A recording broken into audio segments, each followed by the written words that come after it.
Hi class, this is Laura Schmidt and I'm here for Vlog 3, Stress. The article that I chose is entitled Psychological Stress and Cancer by the National Cancer Institute, and the reference will be below. This article discusses how people who have chronic stress, which is high levels of stress repeatedly over a long period of time, may develop health problems. Stress can be caused by daily events, daily responsibilities, daily routines, and good stress is called eustress, and it helps us to stay motivated and on track. But when people feel overwhelmed and unable to manage their daily lives, they're in distress. Distress has become a recognized factor in the lives of cancer patients, and there is some clinical evidence that cancer patients suffering from distress have poor clinical outcomes. The body responds to physical, emotional, and mental pressure by releasing stress hormones, such as ephedrine and norepinephrine. These hormones increase blood pressure, speed your heart rate, and can increase your blood sugar levels.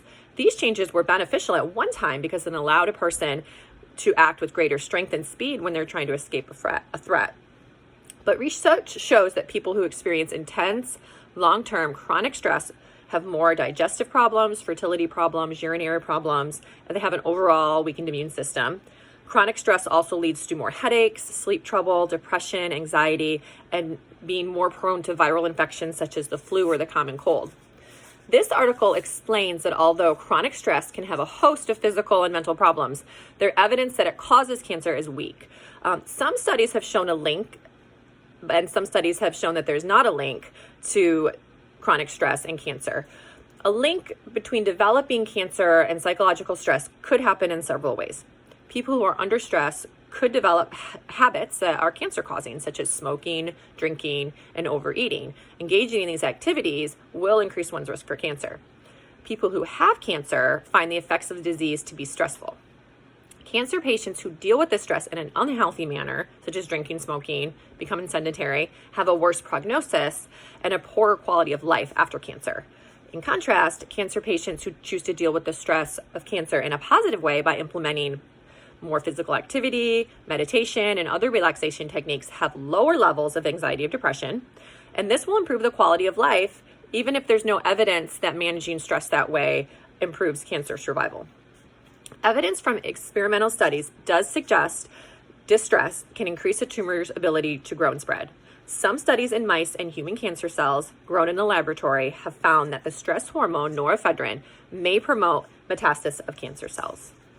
Although there's no strong evidence that stress directly affects cancer outcomes, some data suggests that those patients who deal with chronic stress by developing a sense of helplessness or hopelessness is associated with a higher death rate. This may be because those who feel helpless or hopeless give up mentally, they fail to adhere to their therapy, or they engage in risky behaviors. I would use this article when dealing with patients who are worried about developing cancer. Perhaps they have a genetic link, and also those who have cancer and they're currently battling.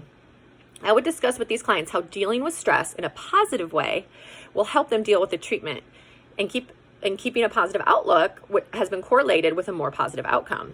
Cancer patients benefit from knowing how to deal with chronic stress in a positive way. By dealing with stress in a positive way, it can reduce levels of anxiety and depression, as well as reduce disease and treatment-related symptoms.